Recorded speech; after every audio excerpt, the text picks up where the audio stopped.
সাদ্দাত নাম শুনেছেন আপনারা সবাই। নিজে একটা বালাখানা তৈরি করলো, দুনিয়ার জমিনে জান্নাত তৈরি করে নিয়েছে। কিন্তু আল্লাহর ওই ঘরের মধ্যে ওই বান্দা নিজে দাম্ভিকতা নিয়ে যখন প্রবেশ করতে চাইল, আল্লাহর কসম ওই বান্দা ওই ঘরে ঢুকার আগে আগেই জমিনের মধ্যে ধ্বংস হয়ে যায়। আল্লাহ তাআলা কি বুঝাইতে চাইলেন?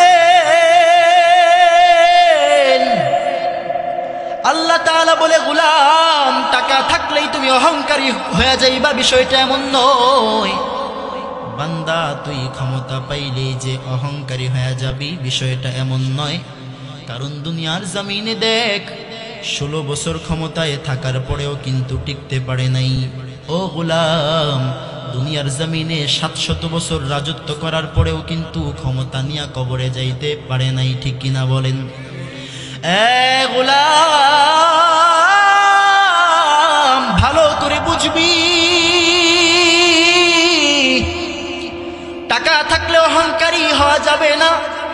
ও গোলাম, ক্ষমতা পাইলেই ক্ষমতাকে নিজের চিরস্থায়ী ক্ষমতা মনে করা যাবে না।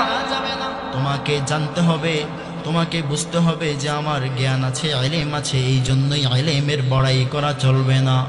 কারণ বহুত ইলমওয়ালা এমন আছে যারা অনেক বেশি জানে কিন্তু 10 জনের সামনে মুখ খুলে কথা বলতে পারে না। আছে না নাই? এমন অনেক মানুষ আছে বলে অহংকার করেছে, অহংকার।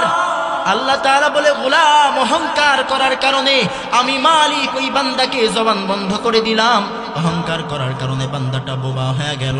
ওই গোলাম অহংকার করে, অহংকার করার কারণে আমি আল্লাহ মাথা থেকে মাথার একটা তার অন্য একটা তারের সাথে জয়েন করে দিলাম।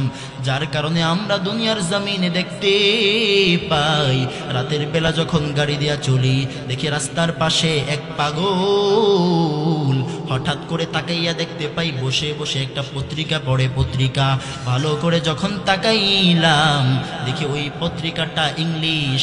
ওই বান্দা ইংলিশ পত্রিকা পড়ে, চুলগুলো বড় বড় জড়া লেগে গেছে। বলে ওই বান্দা পাগল হয়ে গেছে। তাহলে বলেন এই পাগল বানাইলেন কে? তাহলে বুঝতে হবে অহংকারী হওয়া যাবে না।